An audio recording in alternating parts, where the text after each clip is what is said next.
Aí fizemos o cordel. Do cordel nós transformamos ele, que era chamado A Luta pelas Adutoras. Desse cordel nós fizemos um vídeo, né, com os versinhos tudinho, condensando. Esse cordel foi publicado pela Fundação José Augusto. Então a gente chegava nas reuniões, tava povão lá, massa pesada, a gente abria o vídeo lá e passava o cordelzinho, Paraná, Adutora, né, importância, mostrando. Mas quando a gente começava o papo, então o povão já estava mais ou menos antenado, né, com o que a gente ia fazer.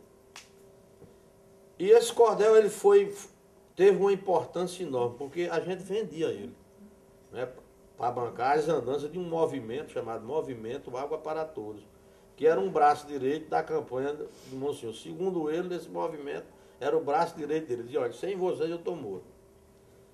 Então, esse dinheirozinho do cordel serviu para a gente, num determinado momento, né, mandar um personagem chamado Paulo Sérgio Azevedo ir para um congresso de rádio comunitário em São Paulo.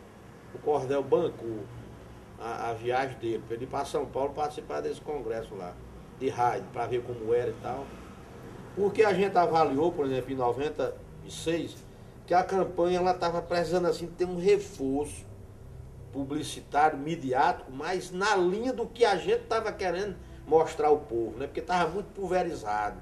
Os jornais prestigiavam, mas mostravam um trechinho da gente e a cara do político lá, né, usando e tal. Pronto, é Rádio Pirata. Vamos partir para a Rádio Pirata, fundar a Rádio Pirata. Como é? Ninguém sabe. Manda para um canto que sabe lá como é o negócio. Aí esse colega nosso foi e voltou, disse, vamos ter que fundar. Aonde? Santa Cruz. Vamos fundar em Santa Cruz. Quando você então entrou, quer dizer, essa movimentação política, né? Levou você então a chegar a essa ideia de usar a rádio.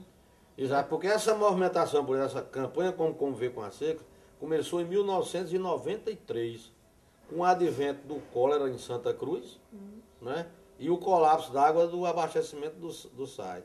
A Igreja Católica já tem um movimento das águas da década de 50. Desde a década de 50 que a Igreja Católica tem esse movimento, ainda existe. Mas ele veio eclodir de novo na década de 90. E aí a rádio entra nessa... Aí a rádio foi criada para isso, para estimular, divulgar, juntar o povo, falar nisso. Que nós criamos essa aqui, em Santa Cruz, e criamos outra em Monte Alegre. Monte Alegre era a segunda cidade depois de Nisa Floresta. Que é lá no começo da doutora. Nós conseguimos montar essas duas rádios. E a dureza foi grande, né? Porque aqui nós montamos uma sexta-feira de noite, botamos ela no ar, no domingo o Dentel já veio fechar. Aí é uma história cumprida, teve prisão. Eu fui a primeira pessoa no Rio Grande do Norte a ser preso. Por caso... Conta essa história da prisão, como é que foi essa? Não, a prisão foi o seguinte, porque em 97 não existia uma lei, né, que legalizasse as rádios comunitárias. Então todas elas eram piratas. Né? Quando nós resolvemos criar a nossa rádio aqui em Santa Cruz, a gente já sabia que ia passar por uma série de dificuldades, que ia ter sofrimento, que ia ter perseguição, né? E até prisão, que realmente aconteceu. E aqui em Santa Cruz por uma razão especial, porque naquele tempo o órgão fiscalizador das rádios era um órgão chamado Dentel, né?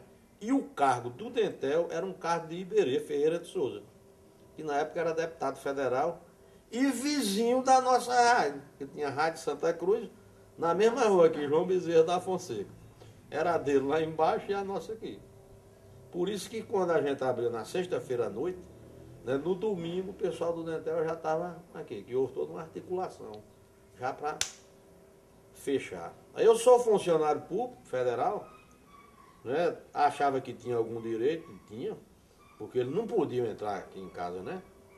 Mas eles chegaram mesmo para me intimidar, 3 agentes. Né? Eu disse, não, vocês têm que vir atrás com um mandato de busca e apreensão. Eu não vou desligar a rádio não, que não faz nem 3 dias, porque a rádio está nossa, você já vem fechar. Isso teve uma repercussão enorme. Né? Vixe, Maria, eu disse, entrei, liguei, olha, a gente já recebendo a primeira visita do Dentel, assim, assado. Né? E começamos assim a nossa história. O sofrimento que eu passei foi tão grande que a população, mesmo silenciosa, ela começou a ficar solidária. Criou-se uma onda escalada em torno dela que depois foi difícil segurar a onda, como diz o outro, né? Aí com 42 dias a polícia veio, Polícia Federal. Aí já vieram com mandato de busca, tudinho. Aí houve uma discussão em casa minha pesada para entregar os equipamentos. Eu terminei descendo com eles, com equipamento, com tudo. Isso foi num sábado, eu acho. Foi no mês de maio de 97. E aí é o seguinte, você tem uma ideia como a história da rádio comunitária é assim, um pouco esdrúxula. Tem aquela música de Gilberto Gil que diz assim: para você voltar é necessário você ter ido. Então, para uma rádio ser reconhecida legalmente, primeiro ela tinha que ser pirata. Então você tinha que, com a infração, o auto de infração, né, que legitimou o Estado vir aqui fechar a sua rádio, você, com aquele auto, passou ele para o Ministério. E aí ele estava justificando que aquela comunidade estava lutando por uma rádio. O processo era, infelizmente, era assim, né?